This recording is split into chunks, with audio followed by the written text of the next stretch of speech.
Jamais sans la grâce, une dévotion matinale qui vous connecte à la pensée de Dieu et vous donne la provision du ciel au quotidien. Bonjour chers amis internautes, bienvenue dans votre dévotion matinale. Une nouvelle journée, une nouvelle provision. Papa, merci beaucoup de nous donner encore ce matin, Seigneur. C'est un privilège pour nous, Papa. Merci que ta parole soit élevée dans notre cœur, Seigneur, et aide-nous à pouvoir prendre de bonnes décisions avec toi aujourd'hui, pour ta seule et unique gloire. Au nom de Jésus. Amen. Bien-aimés, nous allons rester dans notre livre de Chroniques. En Chronique 15, nous allons lire les versets 11 à 13. Dit ceci. David appela les sacrificateurs, Isadoc et Abiatar, et les Lévites Uriel, Asaja, Joël, Shemaïja, Élie et Aminadab. Il leur dit, vous êtes les chefs de famille des Lévites. Sanctifiez-vous, vous et vos frères, et faites monter à la place que je lui ai préparée l'arche de l'Éternel, du Dieu d'Israël. 13. Parce que vous n'y étiez pas la première fois, l'Éternel, notre Dieu, nous a frappés, car nous ne l'avons pas cherché selon la loi. Que Dieu bénisse sa parole. Bien-aimés, nous avons dit que David a compris. Il a compris que le problème, c'était pas l'arche. Et il va décider alors de réunir les sacrificateurs, les Lévites, de les réunir. Pour faire quoi? Pour aller déplacer l'arche de la maison d'Obed-Édom vers la cité de David à Jérusalem, là où il lui a préparé une place. Et dans le verset 13, il va ajouter, il va dire, parce qu'il disait aux Lévites, parce que vous n'y étiez pas là la première fois, l'Éternel, notre Dieu, nous a frappés, car nous ne l'avons pas cherché selon la loi. Ici, nous voyons David qui fait une accusation. Ici, il accuse les Lévites, disant que parce qu'ils n'étaient pas là la dernière fois. Et c'est vrai, les Lévites, et n'avait pas dit au roi David, ils ne lui ont pas rappelé tout concernant l'arche. Si on devait déplacer l'arche, comment on devait le faire? Ils ne lui ont pas dit ça. Et donc, eux aussi, ils étaient coupables quelque part. Ils étaient coupables. Mais ils n'étaient pas les seuls coupables. David, le roi, aussi était coupable.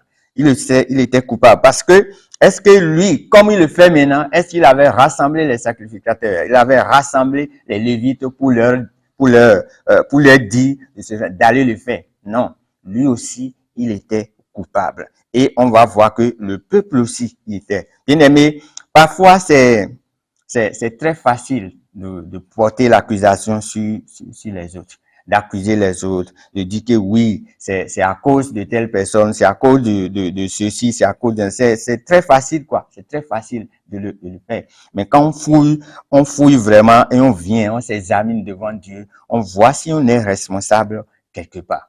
Au lieu de chercher le bouc émissaire, on peut chercher maintenant qu'est-ce qui ne va pas à notre niveau aussi. Et c'est ça ce que David a fait. Et quand il a fait ça, on a vu ce que ça a donné. On a vu ce que ça a donné. Ici, il a accusé les Lévites, mais lui aussi s'est vu quelque part dedans. Et on va constater quoi? Que ça ne sert à rien. Il a compris que ça ne sert à rien de dire oui, c'est à cause de toi, c'est toi qui as tort, c'est telle personne qui a... Non, ça ne sert à rien de continuer à chercher ça. Mais ce qu'ils ont fait, c'est quoi? C'est de revenir, c'est de chercher l'Éternel selon la loi de Dieu. Parce qu'il a dit, nous n'avons pas cherché l'Éternel selon la loi.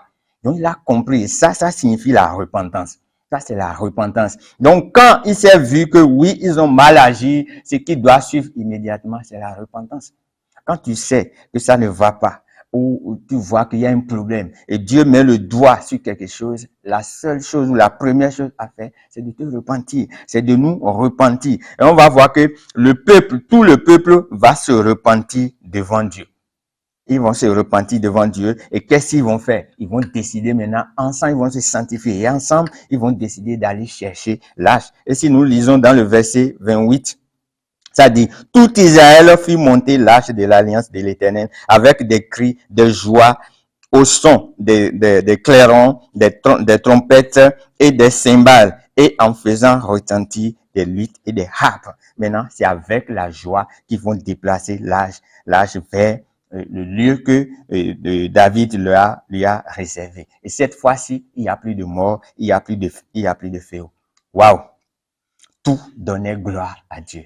Tout donnait gloire à Dieu. Simplement parce que ils ont fait exactement comme Dieu l'a fait. Ils avaient manqué de le faire au début, peut-être à cause de précipitation ou d'autres choses. Mais quand ils sont revenus pour aller chercher comment on devait faire les choses, Dieu s'est révélé et ils l'ont fait. Et c'est avec gloire.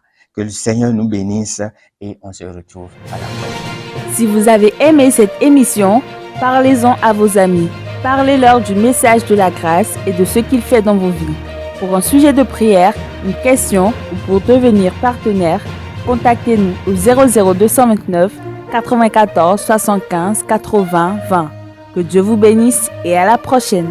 En attendant, pensez avec Dieu.